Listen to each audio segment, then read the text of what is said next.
Welcome, welcome to Hangman Tarot. We're going to get started here in just a minute, but first, hit subscribe. While you're waiting, go ahead, click that bell.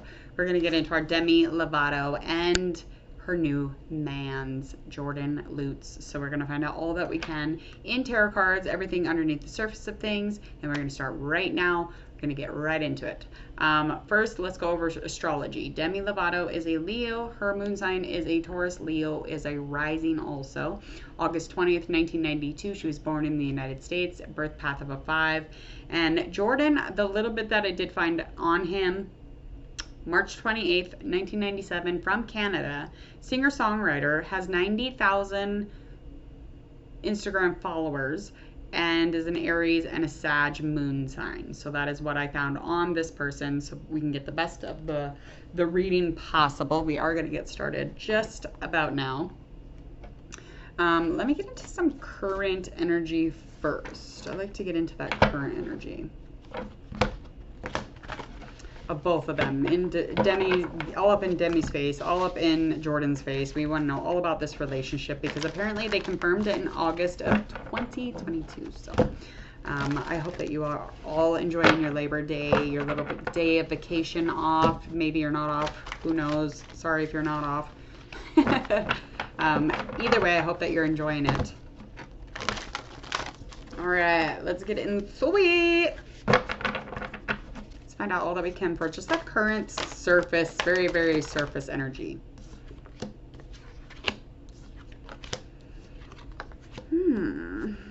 Fertility trouble. Now, I said this in another reading. She looks into doing fertility. She looks into IVF. She has to.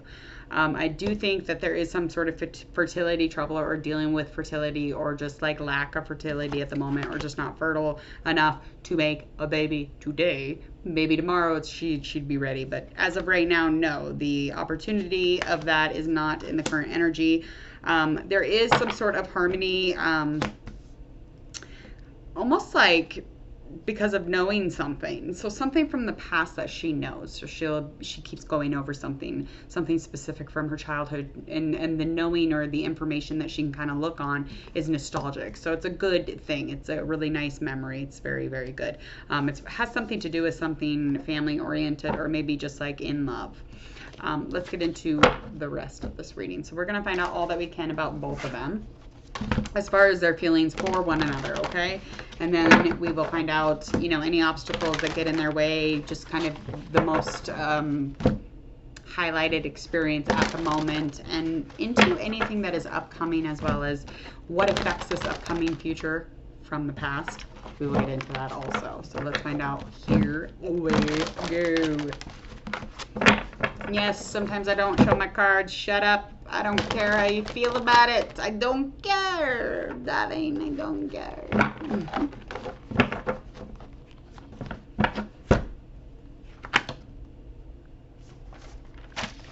Okay. Let's get in. Let's get elements. Fire.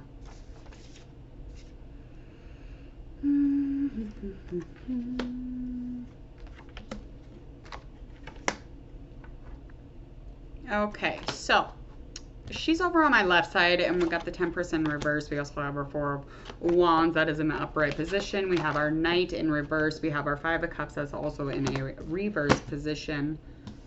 So let's get into it. Over on her end of things, we're going to go over her feelings and her thinking. So her thinking is that she's giving too much away. She's thinking that maybe she's too eager. Maybe she's just jumped into this too quickly. She definitely wants us to grow. She wants change within this relationship. She's here for the growth, okay?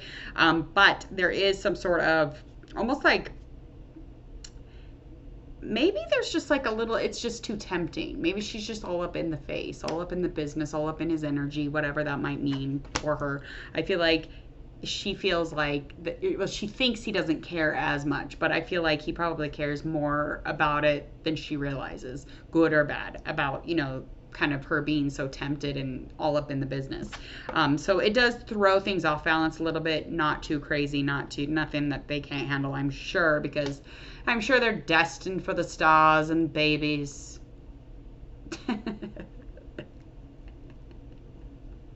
I'm kidding. I'm not biased. I'm not biased. Okay. So emotionally, she's within her limits. If it's theory or fantasy, she don't give a shit. She's enjoying the stability. She's enjoying this moment. She's manifested it.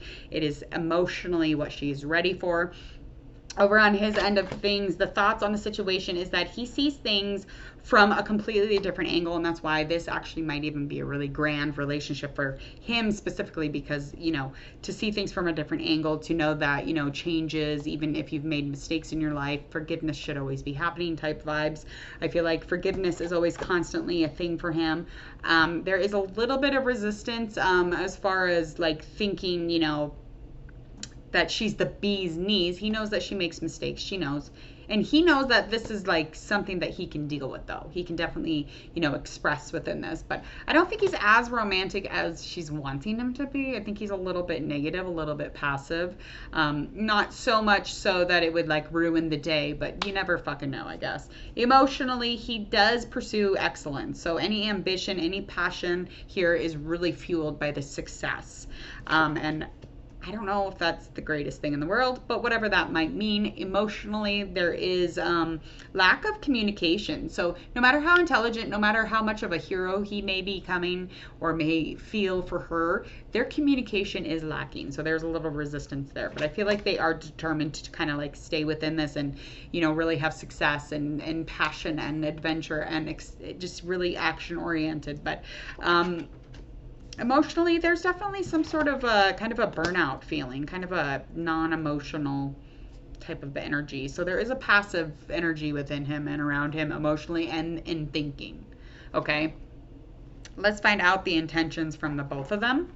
We got our Eight of Swords upright, Chariot. That is in a reverse position. His intention is to...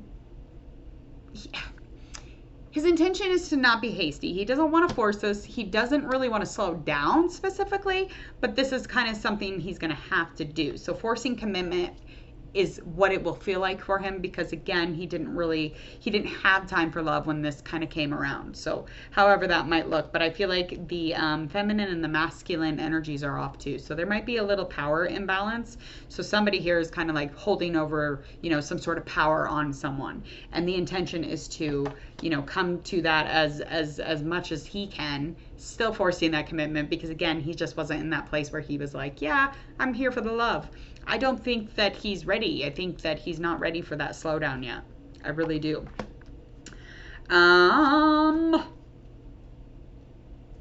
So over on her end, her intentions are to, you know, she feels like she's hard to love. So she doesn't want to always be alone. So that might be a huge indication of why they are hanging out.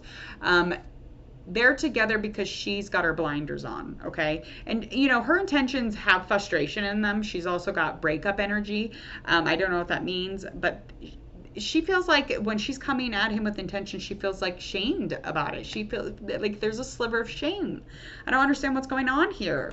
But I do feel like the communication has been had. So he's in the understanding that she feels like she is hard to love, and he's like, great, got it. You know, the communication is there for sure. And I think that they're both experienced enough, both accomplished enough to really like be invested. I think they came in with some really weird intentions.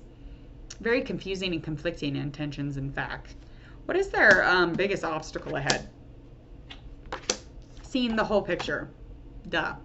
So seeing the whole picture, really taking time to focus on exactly what they need to focus on. And that would have a lot to do with any inspiration, any action that they need to be putting into any decisions that come up. These are huge obstacles for the both of them. So anything that will lead this relationship in further and further into a really nice, clear place. I do feel like anything influencing around the situation is because they're really obsessed with how people feel about them, or one of them. I do feel like they are obsessed a little bit with how people are going to take in the information and how they're going to receive them. So this has a lot to do with why, you know, the love is deep. When there's love, and when there is love, and when it is love, it is deep for both of them, okay? I do feel like, though, again, it's like they don't want to see the full picture because they're already too focused or fixated on the fact that people are like watching them, judging them, you know, and that really slows down the growth within the situation. And I feel like it has a lot to do with if they were a little more creative, I don't think they'd be worrying about what other people are thinking. So they really need to get into their shit, their business, their, passion, whatever it is that they do. What is the likely upcoming future for the both of them within this next month, all the way into October? So we have Six of Cups upright. We have Strength, that's upright position, as well as our Page of Pentacles. So over on his end, he's going to be really focused on the money, and he knows to continue moving and getting through this month, he's going to have to, change things up a little bit. And he's in the understanding that money is not going to save him, but he's going to choose his direction wisely. He's going to focus on, the money bag. He's going to focus on changing, switching the script a little bit here. But again, he realizes it won't solve his problems. Over on her end of things, she is looking for love for a child. So there is the child stuff coming back up again, the fertility things. She really is working on simplifying that overthinking. So she has an overthinking that really fucks up her day.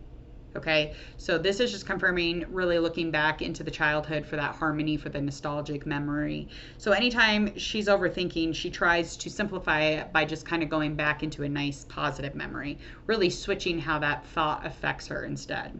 The ultimacy here is just the inner confidence that they both have is really nice. They're very ready for this experience. I really do. I do feel like that, but I do think that this was an impulse. I'm not going to lie. And I also think that there's a lot of self-esteem issues here, and that has to do with the other dating history that they both have. So, I mean, there is definitely some sort of healing, some sort of, even like within vices or addictions maybe. There's a lot of confidence in this relationship though. And again, the only thing that would really throw things off is that overthinking on her end, and for the both of them, just kind of like letting self-esteem issues take a hold of it, and really just stop worrying about how people look at y'all. You two are cute. Who fuck cares? Get on with your bad selves. Okay, I'm out of here. Please hit subscribe, like this video if you would, share on your social media and your friends'. Get the word out, Hangman Tarot. We are getting close to 3,000 subs. That's amazing. And yes, I'm going to put a pie in my face. How do you like that? When we get to 3,000 subscribers, I'm going to allow my kids to throw a pie in my face, and you're going to enjoy the show, and you're going to love it. You're going to love it. So we're going to do a less sad subscriber goal. So we'll do something a little fun, something exciting. Take you on a little bit of a journey with me and my kids when we go do something fun. Anything. It'll be fun though. Either way, go ahead and enjoy the rest of this beautiful Labor Day. I hope that you all had a nice little bit of a vacation, just a mini vacation. The kids go back to school tomorrow. I'm so scared. Ah! My son's going to high school. And my little girl, last year in elementary, and my middle son is in his second year of junior high. I am terrified. I'm always terrified, but it'll be great. It'll be fine. It'll be fine, Mom. It'll be okay, moms. All right, if you're a mom, dad, grandmother, parent in any motherfucking way, and you have school hitting you, good luck to you, and it's going to be fine. It's going to be fucking fine. It has to be. We have no other options here. All right, I'm going to get out of here. Go ahead and subscribe. Click that bell so you don't miss any of the notifications that do pop up during the day, which is about 2 a day or more. And if that's not too irritating or annoying for you, go ahead and click that bell. Other than that, we will see you all on the flip side.